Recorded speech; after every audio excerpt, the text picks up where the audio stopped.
오늘로 철도공사 노조의 파업 8일째입니다. 노사 쌍방 간의 맞고소 이어지고 있고요. 직위 해제된 직원도 7,800명을 넘어서면서 정말 사상 초유의 대립사태 벌어지고 있는데요. 갈등의 핵심은 철도공사의 자회사 설립이 민영화의 전조냐 아니냐 이 부분인데, 자, 이 초유의 사태에 대해서 사측에선 어떤 해법을 생각하고 있을까요? 철도공사 최연애 사장 연결이 되어 있습니다. 사장님 나와 계십니까? 네, 안녕하십니까. 본론 들어가기 전에 어젯밤에 과천 정부종합청사역에서 80대 노인이 문에 발이 끼어서 숨지는 사고가 벌어졌어요. 사장님이 네. 나오셨기 때문에 이 입장을 좀 잠깐만 듣고 가고 싶은데요. 네. 노조 측에서는 우선 먼저요. 예. 발이 끼었다고 하시는데요. 예. 그 열차 문이 1cm라도 열려 있으면 그 예. 차량이 출발할 수 없도록 이렇게 차량이 돼 있기 때문에 예. 발이 낀 것 같진 않습니다. 그러나 하여튼 이런 이렇게 사고를 당하신 그 어르신께 정말 죄송스럽고 애통한 마음을 금할 수가 없습니다. 예.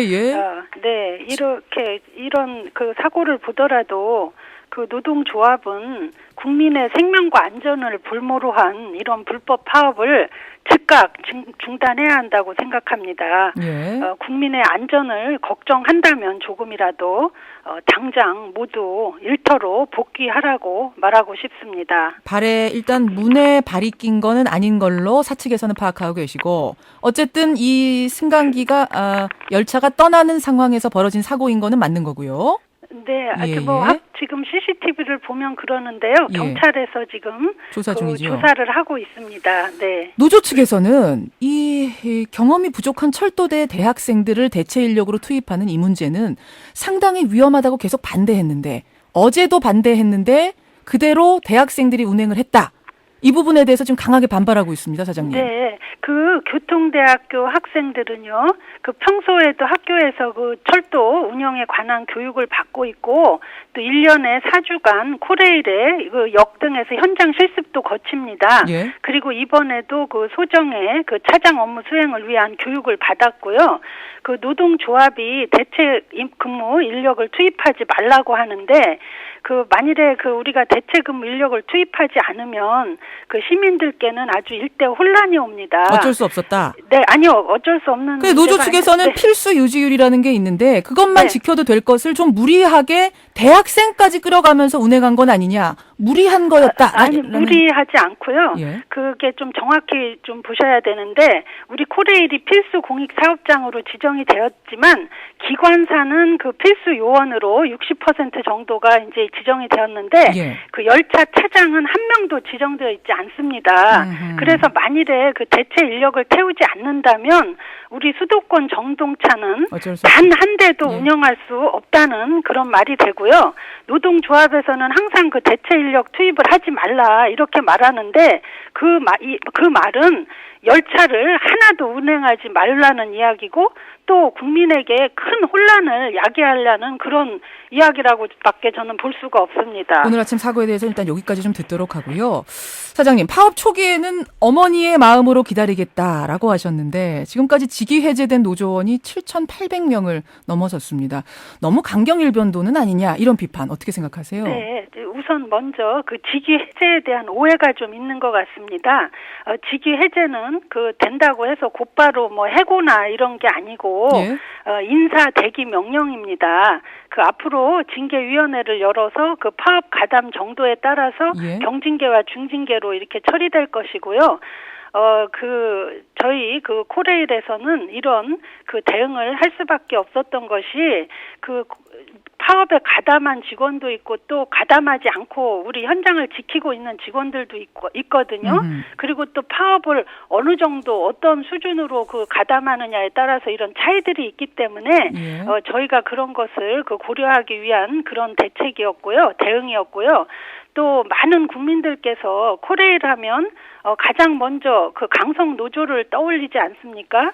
많은 국민들이 그런지는 모르겠습니다. 제가 이제 궁금한 건 직위 해제 명령이 그닥 중한 징계가 아닌 것처럼 지금 말씀하셨지만 노동자 입장에서 상당히 무겁게 느껴지는 조치고, 그런 조치를 파업이 시작되자마자 바로 취한 부분, 이게 좀 감정 싸움으로 번지면서 오히려 파업 사태가 장기화되고 악화된 건 아닌가, 그런 좀 아쉬움은 있습니다. 아니, 그렇지 않습니다. 왜냐하면 저희가 임금 교섭을 그 9월부터 진행해 왔고요. 예. 저희는 그 전부터 이런 식의 파업이 불법 파업이라는 것을 그 명백히 해왔고, 이렇게 될 수밖에 없다는 것을 여러 차례 얘기를 했음에도 불구하고 그 파업을 강행했기 때문에, 그 불법 파업을 강행했기 때문에 이런 그 조치를 취한 것입니다. 미리 경고를 한 것이다. 네.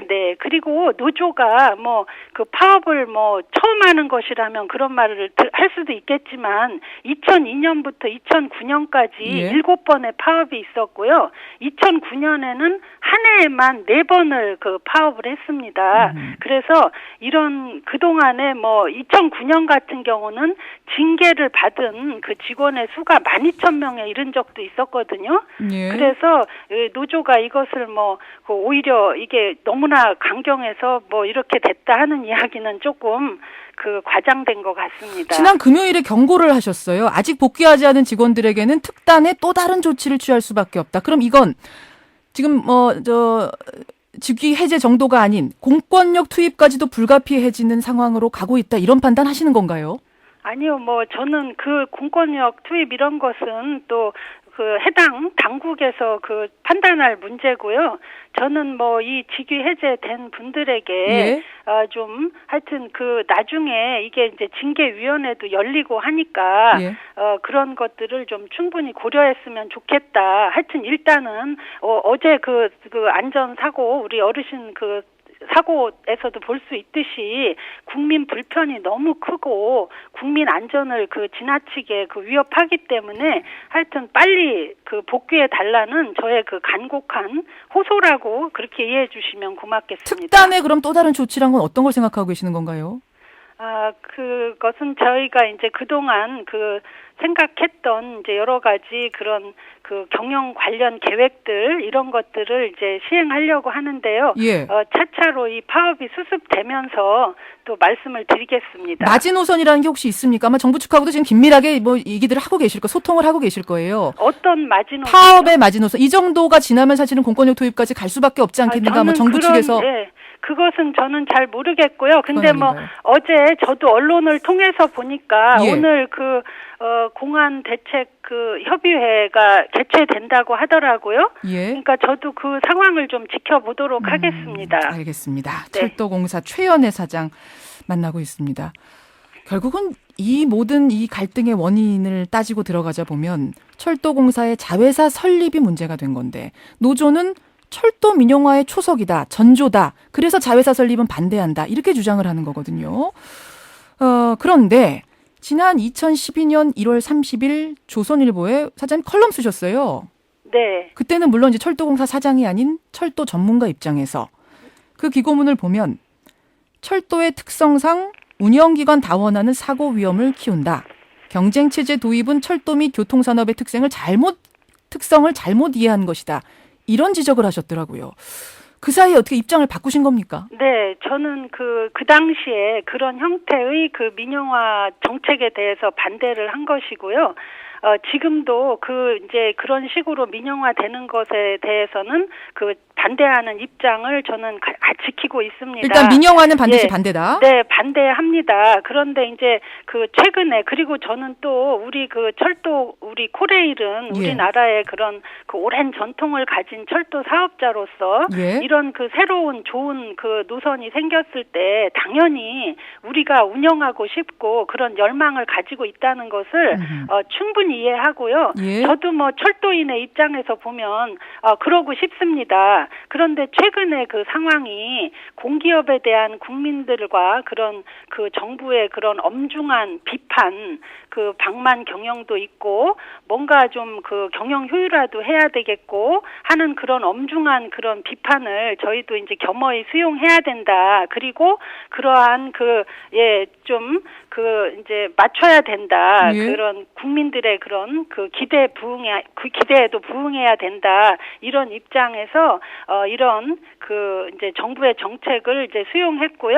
그 정부의 정책을 국민들께서 염려하시는 민영화라는 논란의 소지를 완전히 배제하는 그런 정책안을 마련했습니다. 그러니까 민영화는 절대 아니지만 자회사 설립을 통해서 경쟁 체제를 도입하면 방만 경영 문제가 해결될 거다라는 판단을 하셨단 말씀이세요. 네.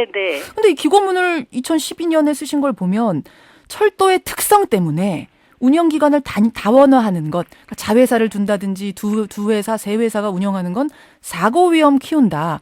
그게 철도의 특징이다. 경쟁 체제 도입 안 된다. 이런 말씀하셨던 건 그럼? 예, 그런데 그때는 이게 이제 별개의 회사일 때는 이게 잘 조율이 안 되지만 이번에는 이것이 우리 코레일의 계열 회사가 된 것입니다. 그래서 이 코레일의 계열 회사가 사실 거의 모든 그러한 시설과 장비들을 우리 회사와 공유하고 이 임대를 받아서 쓰게 돼 있습니다. 그래서 그런 지금 염려하시는 많은 부분들을 최소화했고요. 그러면 그렇게 같이 쓴다면 예. 굳이 경쟁 체제라는 게 될까요? 그렇게 같이 못 쓰고 그럼에도 불구하고요. 사실은 우리가 이제 독점 기업이다 보니까 비교 대상도 없었고요. 또 이 두 개의 회사를 통해서 이렇게 운영이 된다면 서로 보다 더 일하는 방식을 잘해보겠다 하는 그런 이제 경쟁이 있을 수 있고요. 또 수요를 창출하는 그런 창의적인 부분, 또 비용을 절감을 하는 부분, 이런 부분에서 충분히 선의의 경쟁이 저는 가능하다. 그런 효과를 볼 수 있다. 이렇게 지금 판단하고 있습니다. 아마 비용 부분에 있어서도 지금 정부 측, 사측의 주장과 노조 측의 주장이 엇갈리고 있는데 어쨌든 사측에서는 분명히 장기적으로 이익일 것이다. 이렇게 보시는 거고요. 노조 측에서 방송에서 생중계 토론을 한번 하자. 이렇게 사장님께 제안을 했어요. 혹시 한번 의사가 있으시면 저희가 자리를 마련해드리겠습니다만. 네, 일단은 파업을 수습하는 것이 저는 먼저라고 생각을 합니다. 그러니까 파업 수습하기 위해서 한번 토론해 보실 생각도 있으세요? 지금은 파업을 지금 노조가 주장하는 이런 정책에 대한 문제나 경영 개입에 대한 문제는 지금 협상의 대상이나 무슨 그런 것이 아니거든요. 그래서 지금 저는 일단은 우리 코레일의 의무, 국민에 대한 어떤 그런 의무를 다하기 위해서는 일단 다른 어떤 조건을 붙이지 말고 파업을 바로 중단해야 된다. 이렇게 호소드리고 싶습니다. 파업을 중단하면 그때는 토론도 받아들이겠다. 그때 생각해 보겠습니다. 예. 제가 자꾸 토론 얘기하는 거 자꾸 이 대화의 장이 막히는 것 같아 안타까워서 그런데요. 사장님 여기까지 오늘 말씀 일단 듣도록 하지요. 고맙습니다. 네. 코레일 감사합니다. 최연혜 사장이었습니다.